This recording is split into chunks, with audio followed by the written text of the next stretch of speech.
उस समय जब पक्षी नारायण नारायण शब्द बोलता तो हिरण्यकश्यपु को लगता कि मेरे शत्रु का नाम ले रहा है। इसलिए हिरण्यकश्यपु तपस्या से उठ करके चारों तरफ देखना प्रारंभ करता है, देखता है कि कहाँ से पक्षी बोल रहा है, नारायण मेरे शत्रु का नाम लेता है, किंतु वहां पर हिरण्यकश्यपु को कोई दिखाई नहीं देता है। अंत में हिरण्यकश्यपु वहां से अपने घर वापस लौट आता है। तब हिरण्यकश्यपु की पत्नी जो कयाधु हैं अपने पति देव से पूछती हैं कि हे पति देव, आप तपस्या करने के लिए गए हुए थे और अति शीघ्र कैसे आना हुआ? तब हिरण्यकश्यपु ने बताया, देवी जैसे ही मैं तपस्या करने के लिए संकल्प करता हूँ पर कोई पक्षी जो है वहां पर आकर के मेरे शत्रु का नाम लेकर के नारायण नारायण का जाप करने लगता है, नारायण बोलने लगता है।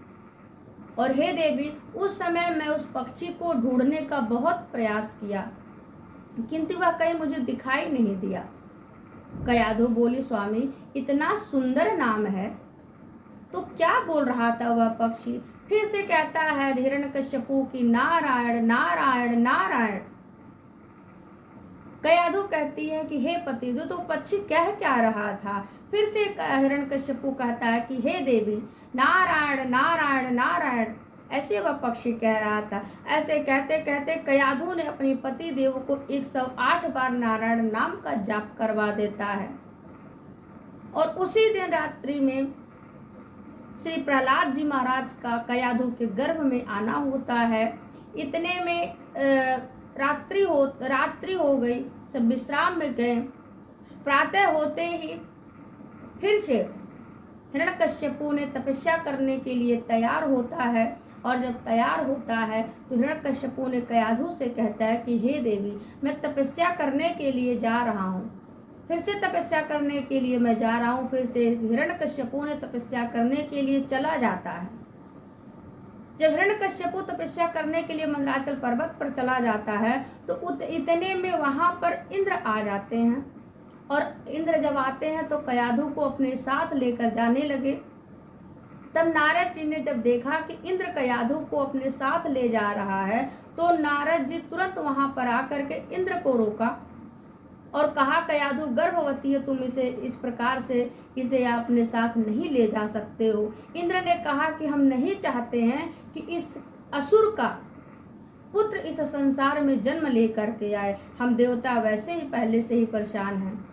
तब नारद जी कहते हैं कि हे इंद्र तुम चिंता मत करो, कयाधु के गर्भ से किसी असुर का नहीं भगवान का भक्त जन्म लेकर के आएगा। और नारद जी की बात को सुन करके इंद्र बड़े प्रसन्न होते हैं और वहां से चले जाते हैं। और जब इंद्र वहां से चले जाते हैं तो जो कयाधु हैं हिरण्यकश्यपु की पत्नी, वह नारद जी के चरणों में निवेदन करती हैं, कहने लगी कि हे भगवान मेरे पति देव तपस्या करने के लिए चले गए हैं और मैं गर्भवती हूँ, अतः आप मुझे शरण दीजिए। तब नारद जी ने कहा, देवी तुम चिंता मत करो, मेरे आश्रम में चल कर रहो। 10,000 वर्ष तक प्रहलाद जी अपने माता के गर्भ में रहे हैं और नारद जी के आश्रम में दिन रात सत्संग होता था। माँ के गर्भ में रहकर प्रहलाद जी ने संपूर्ण वेद वेदांत का ज्ञान अर्जन कर लिया और 10,000 वर्ष के उपरांत हिरण्यकश्यपु अपने घर वापस लौट कर आया। तब प्रहलाद जी का जन्म हुआ और जब प्रहलाद जी का जन्म हुआ हिरण्यकश्यपु सुनता है कि हमारे वहाँ पुत्र का जन्म हुआ है। हिरण्यकश्यपु बड़ा प्रसन्न होता है, बड़ा खुश होता है। और हिरण्यकश्यपु जब सुनता है कि